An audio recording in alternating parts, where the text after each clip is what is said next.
L'entreprise Thébault est l'un des leaders français de la production de panneaux bois en contreplaqué. 10 camions de pain maritime y sont quotidiennement transformés. Un approvisionnement réalisé dans un rayon de 200 km autour de l'usine est le plus souvent issu de stocks constitués après la tempête de 2009 dans les Landes. Jean-Charles Thébault, PDG de cette entreprise familiale créée il y a 60 ans, nous présente les propriétés de ces panneaux de contreplaqué. Le contreplaqué multipli est composé de feuilles de plaquage dont l'épaisseur peut varier entre 1 mm et 3 mm. Il est toujours constitué d'un nombre impair de plis. À l'extérieur du panneau, nous mettons les plaquages de bonne qualité. Ce sont les plaquages apparents et on les appelle les faces. Et à l'intérieur, nous avons les plaquages de qualité moindre que l'on appelle tout simplement les intérieurs. Un des avantages du contreplaqué par rapport à ses concurrents, c'est son rapport poids-résistance. C'est un produit léger, ce qui n'empêche pas d'être le plus résistant des panneaux à base de bois. Mais observons le processus de fabrication d'un peu plus près. Après avoir récupéré l'écorce qui sera utilisée pour le paillage de végétaux, les billons sont plongés dans une étuve. La chaleur et l'humidité rendent le bois plus tendre, ce qui facilite l'étape suivante, le déroulage. À la manière d'un taille-crayon, une lame entame le bois en surface. Le billon va ensuite subir une rotation et être transformé en une longue feuille de bois. C'est cette feuille qui, une fois découpée à bonne longueur, sera appelée pli et qui constituera les différentes couches du panneau de contreplaqué.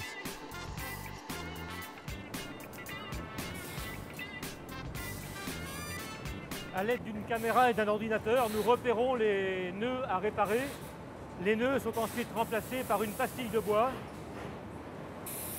Cette opération s'appelle le bouchonnage.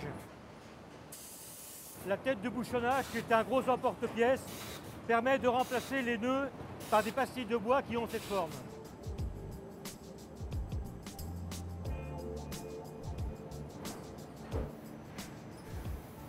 Le panneau contreplaqué multipli est composé, comme son nom l'indique, de couches de plaquage qu'on appelle les plis et qui sont superposées les unes aux autres. Elles sont disposées de manière perpendiculaire, ce qui confère au contreplaqué une très grande résistance. Ici, nous avons l'opération d'encollage qui consiste à déposer un film de colle sur chaque pli de plaquage. Les plis sont ensuite empilés pour constituer un panneau. Après collage à froid des panneaux, ils sont ensuite collés à chaud pour que la colle polymérise. Les panneaux sont donc rentrés dans un four qui les chauffe à 145 degrés et subissent dans le même temps une pression de 12 kg par centimètre carré. En sortant, ils sont déjà très proches du produit fini. Reste encore à les déligner, c'est-à-dire à couper proprement les tranches pour les mettre au format commercial. On peut dire qu'il a fait ses preuves puisque le panneau contreplaqué est le plus ancien des panneaux à base de bois. On dit qu'il a été inventé par les Égyptiens, mais c'est également un produit moderne.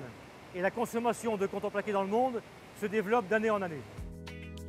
Un avenir radieux que le contreplaqué doit très certainement à ses propriétés mécaniques.